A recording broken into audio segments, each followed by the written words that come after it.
વંદે માતરમ। આજે આપણે પાઠ 15 અખંડ ભારતના શિલ્પી પાઠની સમજૂતી મેળવવાની છે। હવે પાઠની સમજૂતી મેળવતા પહેલા આપણે જે આ પાઠના શબ્દાર્થ છે એની સમજૂતી મેળવીશું અને ત્યારબાદ છે એ આપણે પાઠની સમજૂતી મેળવીશું। બુકમાં કઈ રીતે લખવાનું છે એ આગળના દરેક લેક્ચરમાં તમને જણાવ્યું છે। પાઠની સમજૂતી પહેલા આપણે જે શબ્દાર્થ લખાવીએ છીએ એ શબ્દાર્થ છે તમારે એકવાર વાંચવાના હોય છે અને સાથે સાથે અગાઉ પણ અને એટલે કે આગળ અને અત્યારે પણ કહેવામાં આવે છે કે તમારું જે પાઠ્યપુસ્તક છે એ પાઠ્યપુસ્તકમાં જે શબ્દાર્થ આપેલા હોય છે, રૂઢિપ્રયોગો હોય છે, કહેવતો હોય છે એ એકવાર તમારે વાંચી જવાના અને યાદ પણ રાખવાના। તો આજે આપણે પાઠની શરૂઆત કરતા પહેલા જે શબ્દાર્થ છે એની સમજૂતી મેળવી લઈએ। આ પાઠના જે શબ્દાર્થ છે મેં બોર્ડ ઉપર લખીને રાખેલા છે કે જે વાંચું છું, ધ્યાન આપજો। જેમાં તમારે પહેલા પાઠનું હેડિંગ આપવાનું રહેશે। કઈ રીતે લખવાનું છે એટલે કે નવા પેજ ઉપર આપણે વિભાગ 1 માં જ લખવાનું।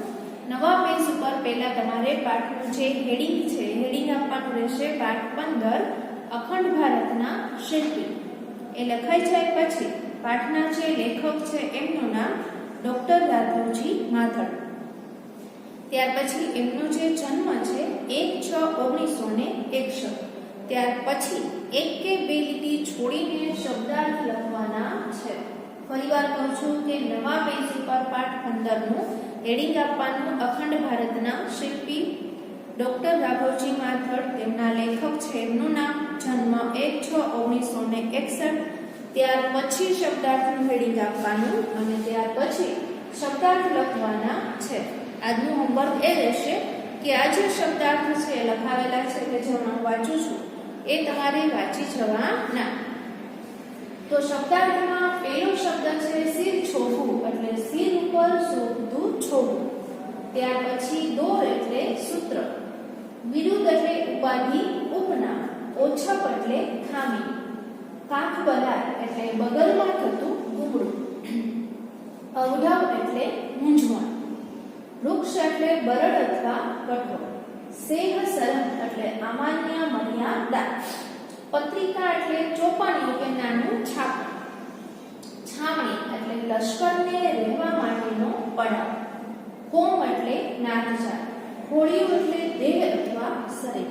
ફરીવાર એક શબ્દો વાંચું છું, ધ્યાન આપજો। શરૂઆતમાં પહેલો શબ્દ છે સિર છોડવું, સિર ઉપર શોભતું છોડવું, દોર એટલે સૂત્ર, વિરુદ્ધ એટલે ઉપાધિ ઉપનામ, ઓછપ એટલે ખામી, કાક બલાય એટલે બગલમાં થતું ગુમડું, અવઢવ એટલે મૂંઝવણ, વૃક્ષ એટલે બરડ કે કઠોળ, સેહ શરમ એટલે અમાન્ય મર્યાદા, પત્રિકા એટલે નાનું છાપું કે ચોપાની, છાવણી એટલે લશ્કરને રહેવા માટેનો પડાવ, કોમ એટલે નાગજાત અને ખોડિયું એટલે દેહ કે શરીર। ત્યાર પછી આ બાજુ જે શબ્દાર્થ લખેલા છે એ ગફલત એટલે ભૂલ, એના પછી ગગનભેદી એટલે આકાશ સુધી પહોંચે એટલો મોટો અવાજ, ખપે એવું એટલે માફક આવે એવું, કાજી એટલે માટે અથવા ખાતર, ઝલક એટલે ઝાંખી, તોલતા એટલે ચકાસણી કરતા, ભેદ એટલે રહસ્ય, દુરાવ એટલે અંતર, ગરજ એટલે નિસ્બત કે જરૂર, કઠોર એટલે આકડો, દમન એટલે ઘેર અથવા જોર જુલમ, અગ્રેસર એટલે આગેવાન, મંડાણ એટલે શરૂઆત। ફરીવાર વાંચું છું, ધ્યાન આપજો। ગફલત એટલે ભૂલ, ગગનભેદી એટલે એકદમ મોટો અવાજ કે આકાશ સુધી પહોંચે એટલો મોટો અવાજ, ખપે એવું એટલે માફક આવે એવું, ગાજે એટલે માટે અથવા ખાતર, ઝલક એટલે ઝાંખી, તોલતા એટલે ચકાસણી કરતા, ભેદ એટલે રહસ્ય, દુરાવ એટલે અંતર, ગરજ એટલે નિસ્બત કે જરૂર, કઠોર એટલે આકડો, દમન એટલે કેર કે જોર જુલમ, અગ્રેસર એટલે આગેવાન અને મંડાણ એટલે શરૂઆત। તો આ છે આ પાઠના જે શબ્દાર્થ છે શબ્દાર્થ। આ જે શબ્દાર્થ છે એ તમારે આજે લખાઈ જાય પછી એકવાર વાંચી જવાના, એ તમારું આજનું હોમવર્ક છે। હવે આપણે જે પાઠની સમજૂતી છે સમજૂતી મેળવીએ। પાઠ 15 અખંડ ભારતના શિલ્પી। પાઠના લેખક છે ડોક્ટર રાઘવજી માધવ. જન્મ 1/6/1961. ડોક્ટર રાઘવજી દાનાભાઈ માધવનો જન્મ અમરેલી જિલ્લાના દેવળિયા ગામમાં થયો છે. તેમણે મુખ્યત્વે ટૂંકી વાર્તા, નાટક, નવલકથા અને લોક સાહિત્યમાં સર્જન કરેલ છે. જે લેખક છે એમનું પૂરું નામ ડોક્ટર રાઘવજી દાનાભાઈ માધવનો જન્મ અમરેલી જિલ્લાનું દેવળિયા ગામ છે ત્યાં થયો છે. તેમણે મુખ્યત્વે ટૂંકી વાર્તા, નાટક, નવલકથા અને લોક સાહિત્યમાં સર્જન કરેલું છે. ઝાલર, અમરફળ, કૂક, જળતીર્થ, લોકવાણી એમના નોંધપાત્ર પુસ્તકો છે. ગુજરાત સાહિત્ય અકાદમી સહિત અન્ય સંસ્થાઓ દ્વારા તેમને પારિતોષિક પ્રાપ્ત થયા છે. શિક્ષણ ક્ષેત્રે તેમનું નોંધપાત્ર પ્રદાન રહ્યું છે. મારી શિક્ષણ ગાથા અને વર્ગ એ જ સ્વર્ગ તેમના શિક્ષણ વિષયક પુસ્તકો છે. ગુજરાતના અગ્રણી દૈનિક પત્રોમાં તેમની કોલમ લોકપ્રિયતાને વરી છે. આ ચરિત્ર લેખમાં લોખંડી પુરુષ સરદાર વલ્લભભાઈ પટેલની કાર્યશૈલીને પ્રસ્તુત કરવાનો પ્રયાસ કરવામાં આવ્યો છે. વલ્લભભાઈના જીવનમાં જોવા મળતા નિડરતા, દ્રઢ સંકલ્પ, કર્તવ્યનિષ્ઠ, અડગ મનોબળ, નેતૃત્વ જેવા ગુણો આ ચરિત્ર લેખમાં સુંદર રીતે નિરૂપાયા છે. સરદાર વિશેના અન્ય મહાનુભાવોના અવતરણો દ્વારા તેમના વ્યક્તિત્વને અહીં ઉજાગર કરવામાં આવ્યું છે. આ બધા પ્રસંગો દ્વારા સરદારનું એક સુરેખ શબ્દચિત્ર ખડું થાય છે. આ જે પાઠ છે એ પાઠમાં જે સરદાર પટેલ છે એ કેટલા નિડર હતા, કેટલા સાહસિક હતા, એમના દ્રઢ મનોબળની જે વાત છે એ વાત રજૂ કરવામાં આવેલી છે. પોતાના જે કામ હોય છે એ કામ માટે એ કેટલા કર્તવ્યનિષ્ઠ હતા, અડગ હતા, એમનું મનોબળ કેવું અડગ હતું, એમના જે નેતૃત્વના જે ગુણો છે એ દરેકનો પરિચય છે આપણને અહીંયા આપવામાં આવેલો છે. પાઠની શરૂઆતમાં વલ્લભભાઈના જીવનમાં બારડોલીની લડતનું ભારતના સ્વાતંત્ર્ય સંગ્રામની જેમ જ આગવું અને અનોખું મહત્વ છે. આપણું ભારત છે એમાં જે સ્વાતંત્ર્ય સંગ્રામની જે લડતો થઈ એ લડતોની જેમ જ વલ્લભભાઈના જીવનમાં બારડોલીની જે લડત છે એ લડતનું પણ એટલું જ આગવું અને અનોખું મહત્વ રહ્યું છે. વલ્લભભાઈના સમર્પિત જીવનની સિદ્ધિઓનું આ એક શિરછોબું ગણાય. શિર ઉપર શોભતું છોબું. હવે વલ્લભભાઈની સમર્પિત જે જીવનની સિદ્ધિઓનું આ એક શિરછોબું ગણાય છે. બારડોલીની લડત પૂરજોશમાં ચાલતી હતી. બારડોલીની જે લડત છે એ લડત પૂરજોશમાં ચાલતી હતી. તેમાં કોઈ એક પ્રસંગે કોઈકના મોંમાંથી વલ્લભભાઈ પટેલ માટે ખેડૂતોના સરદાર એવો ઉદ્ગાર નીકળી ગયો હતો. હવે જે બારડોલીની જે લડત છે એકદમ પૂરજોશમાં ચાલતી હતી. તેમાં કોઈ એક પ્રસંગે, હવે એ સમયે એક પ્રસંગે કોઈના મુખમાંથી એટલે કે કોઈના મોંમાંથી વલ્લભભાઈ પટેલ છે એના માટે કયો છે ખેડૂતોના સરદાર એવો ઉદ્ગાર છે એ ઉદ્ગાર નીકળી ગયો હતો. જેમણે આ ઉદ્ગાર સાંભળ્યો તેમણે ઉપાડી લીધો હતો. હવે એ જ્યારે આ ઉદ્ગાર નીકળી ગયો અને જે લોકોએ સાંભળેલો તેમણે ઉપાડી લીધો હતો. તેઓ સ્વાભાવિક રીતે ખેડૂતોના સરદાર તરીકે ઓળખાવા લાગ્યા હતા અને ત્યારથી જ એટલે કેમ કે છે કે તેઓ સ્વાભાવિક રીતે જ ખેડૂતોના સરદાર તરીકે ઓળખાવા લાગ્યા હતા. બારડોલીની સમગ્ર લડતનો દોર વલ્લભભાઈના હાથમાં હતો. બારડોલીની જે લડત હતી એ સમગ્ર લડતનો જે દોર છે એ દોર છે એ સૂત્ર છે, દોર આપણે અર્થ લખેલો છે એ વલ્લભભાઈના હાથમાં હતો. આ લડત વેળા એકવાર ગાંધીજી આવ્યા હતા. એ લડતના સમયે એકવાર ગાંધીજી છે એ આવ્યા હતા. ગાંધીજીને ભાષણ કરવાની વિનંતી કરવામાં આવી હતી, પરંતુ તેમણે ના પાડીને કહ્યું હતું કે અહીંના સરદાર વલ્લભભાઈ છે એટલે તેઓ એકલા જ ભાષણ કરી શકે. હવે ત્યારે ગાંધીજી આવેલા હતા. હવે ત્યારે તેમને ભાષણ કરવાની જે વિનંતી કરવામાં આવી ત્યારે શું જવાબ આપે છે કે તેમણે ના પાડીને શું કહ્યું હતું કે અહીંના જે સરદાર છે વલ્લભભાઈ પટેલ છે એટલે તેઓ એકલા જ ભાષણ કરી શકે. આમ ગાંધીજીએ વલ્લભભાઈને રીતસરનું સરદારનું બિરુદ આપ્યું હતું અને આ રીતે ગાંધીજીએ વલ્લભભાઈ પટેલને રીતસરનું સરદારનું જે બિરુદ છે બિરુદ આપ્યું હતું. પછી તો તેઓ માત્ર ખેડૂતોના સરદાર ન રહેતા સમગ્ર દેશના લોકહૈયામાં સરદારનું માનભર્યું સ્થાન પામ્યા હતા. અને પછીથી કે ખાલી ખેડૂતોના સરદાર ન રહેતા સમગ્ર દેશના લોકહૈયામાં સરદારનું જે માનભર્યું સ્થાન છે સ્થાન પામ્યા હતા. જો આપણે પાઠની શરૂઆતનો જ પહેલો પેરેગ્રાફ જોઈએ તો વલ્લભભાઈના જીવનમાં બારડોલીની જે લડત છે એ લડતનું ભારતના સ્વાતંત્ર્ય સંગ્રામની જેમ જ એક આગવું અને અનોખું સ્થાન મહત્વ છે રહ્યું હતું. હવે વલ્લભભાઈનું જે જીવન છે એમાં જે જીવનની સિદ્ધિઓનું આ એક શિરછોડું છે ગણાય છે. બારડોલીની લડત છે જ્યારે પૂરજોશમાં ચાલતી હતી ત્યારે કોઈ એક પ્રસંગે છે કોઈના મુખમાંથી સરદાર વલ્લભભાઈ પટેલ માટે ખેડૂતોના સરદાર એવો ઉદ્ગાર નીકળી ગયો હતો અને લોકોએ એને જેમણે આ ઉદ્ગાર સાંભળેલો હતો એ લોકોએ એમને ઉપાડી લીધો હતો અને સ્વાભાવિક રીતે જ એ ખેડૂતોના સરદાર તરીકે ઓળખાવા લાગ્યા હતા. હવે બારડોલીની જે લડત છે સમગ્ર લડતનો જે દોર હતો એ વલ્લભભાઈના હાથમાં હતો. કોના હાથમાં હતો? કે બારડોલીની લડતનો જે સમગ્ર લડતનો દોર છે એ વલ્લભભાઈના હાથમાં હતો. હવે એ સમયે ગાંધીજી આવ્યા હતા અને ગાંધીજીને ત્યારે ભાષણ કરવાની છે વિનંતી કરવામાં આવી હતી, પરંતુ તેમણે ના પાડીને કહ્યું હતું. ત્યારે ગાંધીજી છે જ્યારે એમને ભાષણ કરવાનું કહેવામાં આવે છે ત્યારે ગાંધીજી એમને ના પાડીને કહે છે કે અહીંના સરદાર છે વલ્લભભાઈ છે એટલે તેઓ એકલા જ ભાષણ કરી શકે. આમ ગાંધીજીએ વલ્લભભાઈને રીતસરનું સરદારનું બિરુદ આપ્યું હતું.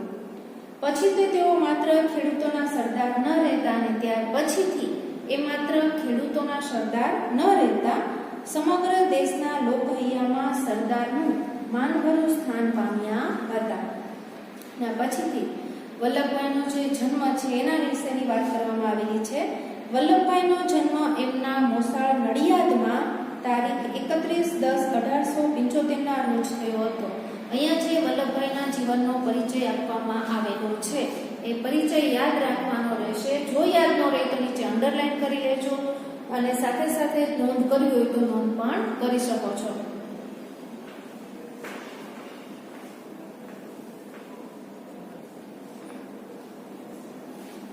કે જેમાં વલ્લભભાઈનો જન્મ છે એમના મોસાળ નડિયાદમાં 31/10/1875 રોજ થયો હતો. તેમનું વતન ખેડા જિલ્લાનું કરમસદ ગામ. એમનું વતન છે એ ખેડા જિલ્લાનું કરમસદ ગામ છે. તેમના પિતા ઝવેરભાઈ એક સામાન્ય ખેડૂત હતા. એમના પિતા ઝવેરભાઈ છે એ સામાન્ય ખેડૂત હતા. પિતાનું નામ યાદ રાખવાનું, એમનો જે પરિચય છે પરિચય યાદ રાખવાનો છે. હવે તેમના પિતા ઝવેરભાઈ છે એક સામાન્ય ખેડૂત હતા. તેઓ રાણી લક્ષ્મીબાઈના લશ્કરમાં અંગ્રેજ સરકાર સામે અંગ્રેજ સરકારની સામે ઈસવીસન 1857ના સ્વતંત્રતા સંગ્રામમાં લડ્યા હતા.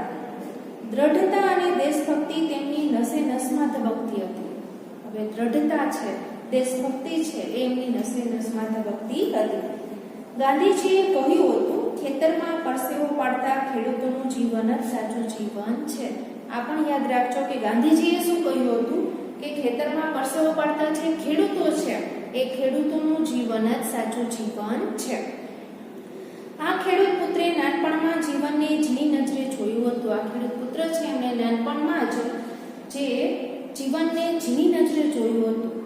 ગામડાના જીવનની ઓછપ અને અધૂરપને અનુભવી હતી. ગામડાનું જે જીવન હોય છે એની જે ઓછપ હોય છે, એની જે અધૂરપ હોય છે એમણે અનુભવેલી હતી.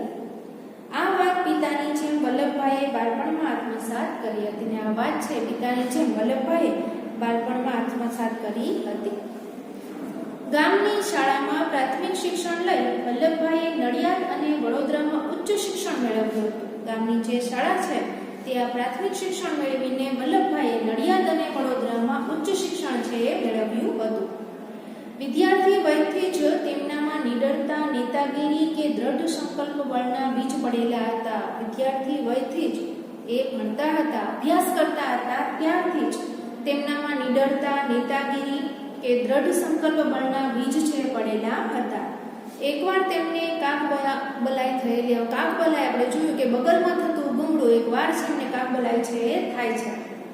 ગામના વૈદ્યરાજે ઈલાજ માટે લોખંડના ધગધગતા સળિયા વડે ડામ દેવાનું વિચાર્યું. હવે એ સમયે જ્યારે આ રીતે કાકબલાઈ થતી, બગલમાં ગુંગળું થતું ત્યારે છે ડામ દેવામાં આવતો હતો. ગામના જે વૈદ હતા એમણે શું કર્યું કે એના ઈલાજ માટે, એના ઉપચાર માટે લોખંડનો ધગધગતો સળિયા વડે ડામ દેવાનું વિચાર્યું. ત્યારે કુમળું બાળક જોઈ ખુદ વૈદરાજ છે અવઢવ અનુભવવા લાગ્યા હતા. આ સમયે વૈદરાજના હાથમાંથી ગરમ સળિયો લઈ જાતે જ ગાંઠ પર ડામ દઈ દીધો હતો. હવે કુમળું બાળક છે એમ વિચારીને જે વૈદ હતા એ થોડા મૂંઝાઈ ગયા હતા કે બાળકને એ રીતે ડામ કઈ રીતે આપવું. અને ત્યારે શું કર્યું કે વલ્લભભાઈ એમના હાથમાંથી જે ગરમ ધબધબતો સળિયો હતો એ સળિયો લઈ લીધો અને જાતે જ જે ગાંઠ હતી, ગાંઠ બલાઈ જે મૂળું થયું હતું ત્યાં એમણે ડામ દઈ દીધો. જોનારા સૌ દંગ રહી ગયા હતા. તેઓના વિશિષ્ટ ગુણોને વ્યક્ત કરતા બાળપણના આવા તો અનેક પ્રસંગો છે. એટલે ત્યાં જે વ્યક્તિ ઊભા હતા, જે લોકો ઊભા હતા એકદમ દંગ રહી ગયા હતા. એટલે એવાના જે વિશિષ્ટ ગુણો છે એને વ્યક્ત કરતા બાળપણના આવા તો અનેક પ્રસંગો છે. વલ્લભભાઈ કાયદાના અભ્યાસ માટે ઇંગ્લેન્ડ જવા બચત કરી પૈસા ભેગા કર્યા હતા. હવે ત્યાર પછી એમ કહે છે કે આવા તો અનેક પ્રસંગો છે એમના જીવનના કે જે વર્ણવી શકાય, જે કહી શકાય. અને એના પછી વલ્લભભાઈએ કાયદાના અભ્યાસ માટે ઇંગ્લેન્ડ જવા બચત કરી પૈસા ભેગા કર્યા હતા. એમણે ઇંગ્લેન્ડ જવા જે બચત કરીને પૈસા ભેગા કરેલા હતા એ. પરંતુ મોટા ભાઈ વિઠ્ઠલભાઈને લંડન જવા દઈ ભાતૃભાવનું ઉત્તમ ઉદાહરણ પૂરું પાડી અનન્ય પ્રેમ પ્રગટ કર્યો હતો. એમણે પૈસા છે ભેગા કરેલા હતા, પણ એમના જે મોટા ભાઈ છે વિઠ્ઠલભાઈ, એમને લંડન જવા માટે એમનો જે ભાઈ માટેનો જે પ્રેમ છે એ જોવા મળે છે કે ભાતૃભાવનું ઉત્તમ ઉદાહરણ પૂરું પાડી અનન્ય પ્રેમ પ્રગટ કર્યો હતો. પછીથી તો વલ્લભભાઈએ સખત પરિશ્રમ અને બુદ્ધિ ચાતુર્યથી એક સફળ વકીલ તરીકેની નામના મેળવી હતી. એના પછીથી વલ્લભભાઈ છે એમણે સખત મહેનત કરી હતી, પરિશ્રમ કર્યો હતો અને પોતાની બુદ્ધિ ચાતુર્યથી એક સફળ વકીલ છે એમ તરીકેની નામના છે એમણે મેળવી હતી. એક વખતની વાત છે અને વકીલ બની જાય છે પછીની એક વખતની એક વાત છે રજૂ કરેલી છે કે વલ્લભભાઈ કોર્ટની કાર્યવાહીમાં વ્યસ્ત હતા. વલ્લભભાઈ છે કોર્ટના કામકાજમાં વ્યસ્ત હતા, પોતાનું કામ છે કરતા હતા. ત્યાં પ્યુન આવીને એક તાર આપી ગયો અને ત્યાં પ્યુન છે પટ્ટાવાળો છે આપીને એક કાગળ છે એ કાગળ આપી જાય છે. તાર વાંચીને કોઈ જ પ્રતિક્રિયા વગર વલ્લભભાઈએ ખિસ્સામાં મૂકી દીધો. એ તાર વાંચે છે, પટ્ટાવાળો પોતે છે કોર્ટના કામકાજમાં વ્યસ્ત હતા, કોર્ટનું જે કામ છે કરતા હતા. એ જ સમયે પટ્ટાવાળો છે આવે છે અને હાથમાં કાગળ આપે છે. કાગળ છે એ વાંચી લે છે અને કોઈ પણ જાતની પ્રતિક્રિયા આપતા નથી અને એ જે ખિસ્સામાં મૂકી દે છે જે કાગળ હોય છે એ. વળી તેઓ કોર્ટની કાર્યવાહીમાં લાગી ગયા અને કાગળ વાંચ્યા પછી ફરી પાછા પોતાનું જે કામ કરતા હતા એમાં એ લાગી જાય છે. કાર્યવાહી પૂરી થયા પછી કોઈએ પૂછ્યું, મિસ્ટર પટેલ શાનો તાર હતો? જ્યારે કામકાજ કોર્ટનું પૂરું થાય છે ત્યારે કોઈક આવીને પૂછે છે કે મિસ્ટર પટેલ એમ કે એ કાગળ શેનો હતો એમ. વલ્લભભાઈએ ધીમેથી જણાવ્યું. ત્યારે વલ્લભભાઈ છે ધીમેથી જણાવે છે મારા પત્નીનું અવસાન થયું છે. ત્યારે શું કહે છે કે મારા પત્ની છે એમનું અવસાન થયું છે. આમ લાગણીને બસ થયા વગર પોતાની ફરજને અડગતાથી અદા કરી હતી. એટલે લાગણી છે એને બસ થયા વગર પોતાની જે ફરજ છે એને પૂરી કરી હતી. હવે વલ્લભભાઈ પટેલની જગ્યાએ કોઈ બીજો માણસ હોય એ આવી રીતે પોતાના કામમાં વ્યસ્ત હોય અને કોઈ આવી રીતે કાગળ છે આપીને જાય તો એ પોતાનું કામ છે અધૂરું મૂકીને પહેલા ત્યાં પહોંચે છે. પણ અહીંયા પોતાની પત્ની છે, પત્નીનું અવસાન થયું હોવા છતાં તે જ્યારે કામમાં વ્યસ્ત હતા એ સમયે પટ્ટાવાળો છે આવે છે, કાગળ આપે છે, વલ્લભભાઈ છે કાગળ વાંચે છે, કોઈ પણ જાતની પ્રતિક્રિયા આપતા નથી. કાગળ છે ખિસ્સામાં મૂકી દે છે, પોતાનું કામ પૂરું કરે છે. કામ પૂરું થયા પછી કોઈ પૂછે છે ત્યારે એમ કહે છે કે મારી પત્નીનું અવસાન થયું. તો એટલે લાગણી છે અને બસ થયા વગર પોતાની ફરજને અડગતાથી અદા કરી હતી. આમ તો દૂરથી જોનારને વલ્લભભાઈનું વ્યક્તિત્વ એકદમ વૃક્ષ લાગતું. આમ જો કોઈ દૂરથી જોવે એ વ્યક્તિને વલ્લભભાઈનું વ્યક્તિત્વ છે એકદમ વૃક્ષ લાગતું. સ્વભાવ પણ બહુ કડક છે એવી છાપ પડતી. એમનો સ્વભાવ છે એ પણ બહુ કડક છે એવી છાપ પડતી.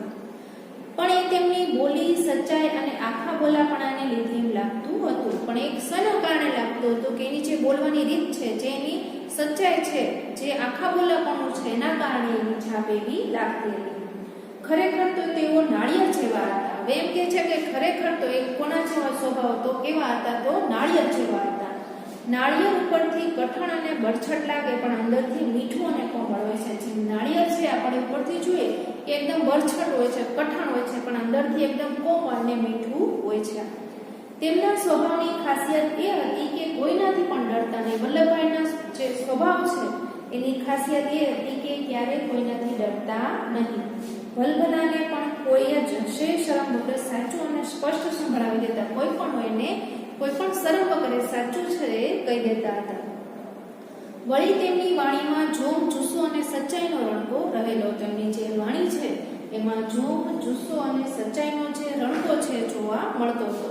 અહીંયા છે એ આપણે પાઠની શરૂઆતમાં જોયું તો જે બારડોલીની જે લડત છે એની વાત કરવામાં આવેલી છે. ત્યાર પછી એમના પિતાનું નામ અને જે લશ્કરમાં કામ કરતા હતા એમની વાત કરવામાં આવેલી છે. ત્યાર પછી એમણે જે પ્રાથમિક શિક્ષણ મેળવ્યું હતું, ઉચ્ચ શિક્ષણ મેળવ્યું હતું અને ત્યાર પછી પોતાના ભાઈ માટે જે પૈસા ભેગા કરેલા હતા એ ભાઈને આપી દે છે અને પછી જે વકીલાતનો અભ્યાસ કરીને વકીલાતનું કામ કરતા હોય છે ત્યારે જે પોતાના કામ માટે એ કેટલા કર્તવ્યનિષ્ઠ હતા એ જોવા મળે છે અને એમનો જે સ્વભાવ હતો એની પણ વાત છે અહીંયા રજૂ કરવામાં આવેલી છે.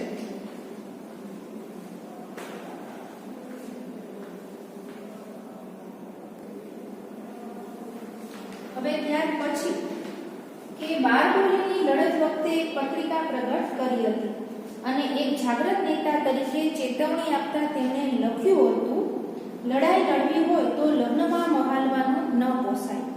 કાલ સવારે ઉઠીને તમારે ઉગ્યાથી આથમિયા સુધી ઘરને તાળા મારી ખેતરમાં ફરતા રહેવું પડશે. છાવણી જેવી જિંદગી ગાળવી પડશે. ગરીબ તવંગર બધા વર્ગ અને બધી કોમ એક રાત થઈ એક ખોળે પ્રાણ હોય તે વર્તે. અને ત્યાર પછી આપણે જે જોયું કે નાનપણથી જ નીડર અને સાહસિક હતા અને બારડોલીની જે લડત ચાલતી હતી એ સમયે પત્રિકા પ્રગટ કરવામાં આવેલી હતી અને એક જાગૃત નેતા જે રીતે કામ કરતો એ રીતે તેમણે દરેકને ચેતવણી આપતા લખ્યું હતું કે લડાઈ લડવી હોય ત્યારે, જ્યારે લડાઈ લડવાની હોય છે ત્યારે લગ્નમાં મહાલવાનું ન પસાય. એટલે મોજશોખ છે એ બધા બાજુમાં રાખીને પોતાનું જે કામ છે કામ પર ધ્યાન આપવું પડે. હવે કાલ સવારે ઉઠીને તમારે ઉગ્યાથી આથમ્યા સુધી એટલે કે સૂરજ ઉગે ત્યારથી લઈને સૂરજ આથમે ત્યાં સુધી ઘરને તાળા મારી ખેતરમાં ફરતા રહેવું પડશે. એટલે પછી છે એ આરામ છે આરામ છોડી દેવો પડે છે. મોજશોખ કરતા હોઈએ છે મોજશોખ છોડી દેવા પડે અને તમારું પૂરેપૂરું ધ્યાન છે પૂરેપૂરું ધ્યાન લડતમાં આપવું પડશે. એટલે ઘરને તાળા મારી ખેતરમાં ફરતા રહેવું પડશે. એટલે ત્યારે છે આરામ કરવા નહીં મળે. છાવણી જેવી જિંદગી ગાળવી પડશે. આપણે જોયું છાવણી લશ્કરને રહેવા માટે ન પડાવ કે જે સૈનિકો હોય છે રહેતા હોય છે કે એ રીતે કે કોઈ પણ મોજશોખ વગર આરામની જિંદગી છે છોડીને છાવણી જેવી જિંદગી ગાળવી પડશે. ગરીબ લોકો હોય કે પૈસાવાળા હોય બધા વર્ગ મળી અને બધી કોમ એક રાત થઈ બધા જ એક સાથે મળીને એક ખોળે પ્રાણ હોય તેમ વર્તે. આપણા હાથેથી એક દમડી સરકારને આપવી નથી એ નિશ્ચયમાં કાયમ રહેજો. એટલે આપણા હાથેથી એક પણ દમડી છે પૈસા છે સરકારને આપવાના નથી એ જે નિશ્ચય છે એમાં કાયમ રહેજો. નહીં તો જીવ્યું ન જીવ્યું થઈ જશે. નહીં તો છે જીવન છે એ જીવ્યું ન જીવ્યું થઈ જશે અને તાલુકો કાયમના માટે બોજામાં પડશે. અને જે તાલુકો છે એ કાયમને માટે બોજામાં પડશે. ત્યાર પછી વલ્લભભાઈ વીર હતા એટલા જ વિનોદી હતા. આગળ એમનો જે સ્વભાવ છે એની વાત કરવામાં આવેલી હતી કે નાળિયેર જેવો સ્વભાવ ધરાવતા હતા કે બહારથી જેમ દેખાય વૃક્ષ અને કઠણ પણ અંદરથી એકદમ મીઠા અને નરમ. પછી એ જેટલા જ વીર હતા એટલા જ વિનોદી પણ હતા. મહાદેવભાઈની ડાયરીમાં વિનોદના ઘણા પ્રસંગો નોંધાયા છે. મહાદેવભાઈની જે ડાયરી છે એમાં એના ઘણા પ્રસંગો છે એ નોંધાયા છે. એકવાર મહાદેવભાઈએ ક્યાંક એક શબ્દ વાંચ્યો. હવે એકવાર છે મહાદેવભાઈએ એક શબ્દ વાંચ્યો. શબ્દ હતો રચનાત્મક ગફલત. અને શબ્દ શું હતો તો રચનાત્મક ગફલત. એમને નવાઈ લાગે ને ત્યારે છે એમને નવાઈ લાગે છે. રચનાત્મક ગફલત તે વળી કેવી હોય એટલે એમ કહે છે કે આ જે રચનાત્મક ગફલત છે એ કેવી હોય. પણ સરદાર જેમનું નામ બિરબલની છટાથી બોલી ઉઠ્યા. એટલે બિરબલની છટાથી એ બોલી ઉઠે છે. ન સમજ્યા? આજે તમે દાળ બનાવી હતી તેવી દાછેલી દાળ. એટલે એમ કહે છે કે આજે તમે જે દાળ બનાવી હતી તેવી દાછેલી દાળ. હવે આપણે જે પાઠની સમજૂતી છે આજે અહીં સુધી રાખીશું. આગળના લેક્ચરમાં આપણે આગળના જે પાઠની જે સમજૂતી છે મેળવીશું. આજનું તમારું હોમવર્ક એ રહેશે કે જે શબ્દાર્થ છે તમારે વાંચવાના છે. ફરીવાર વાંચી જાવશું. ધ્યાન આપજો બુકમાં કઈ રીતે લખવાનું છે આગળ જણાવેલું છે. શિર છોડવું, શિર ઉપર શોધતું છોગવોના શબ્દાર્થ છે તમારે યાદ પણ રાખવાના છે. દોર એટલે સૂત્ર, બિરુદ એટલે ઉપાધિ, ઉપનામ, ઓછપ એટલે ખામી, કાક બલા એટલે બગલમાં થતું ઘૂંઘરું, અવઢવ એટલે મૂંઝવણ, વૃક્ષ એટલે બરડ કે કઠોળ, શેખ શરમ એટલે અમાન્ય મર્યાદા, પત્રિકા એટલે નાનું છાપું કે ચોપાનું, છાવણી લશ્કરને રહેવા માટેનો પડાવ, કોમ નાતજાત, ખોળિયું દેહ શરીર, ગફલત એટલે ભૂલ, ગગનભેદી એટલે આકાશ સુધી પહોંચે એટલો મોટો અવાજ, ખપે એવું એટલે માફક આવે એવું, કાજે એટલે માટે ખાતર, ઝલક એટલે ઝાંકી, તોલતા એટલે ચકાસણી કરતા, ભેદ એટલે રહસ્ય. હવે આ શબ્દ છે વિદ્યાર્થી તો કાજે એટલે માટે ખાતર અને ખપે એવું માફક આવે એવું. થોડા જે તળપદા શબ્દો છે એ પણ આ પાઠમાં જોવા મળે છે કે જે યાદ રાખજો. તોલતા ચકાસણી કરતા, ભેદ એટલે રહસ્ય, દુરાવ એટલે અંતર, ગરજ એટલે નિસ્બત જરૂર, કઠોર એટલે આકરું, દમન એટલે ઘેર જોર જુદા, અગ્રેસર એટલે આગેવાન અને મંડાણ એટલે શરૂઆત. તો આ જે શબ્દાર્થ છે એ ફરીવાર વાંચીને સંભળાવ્યા છે કે જે તમારે વાંચવાના છે અને યાદ પણ રાખવાના છે. તો આજનો જે લેક્ચર છે આપણે અહીંયા પૂરો કરીએ છીએ. આગળના લેક્ચરમાં આપણે જે બાકીની જે સમજૂતી છે મેળવીશું.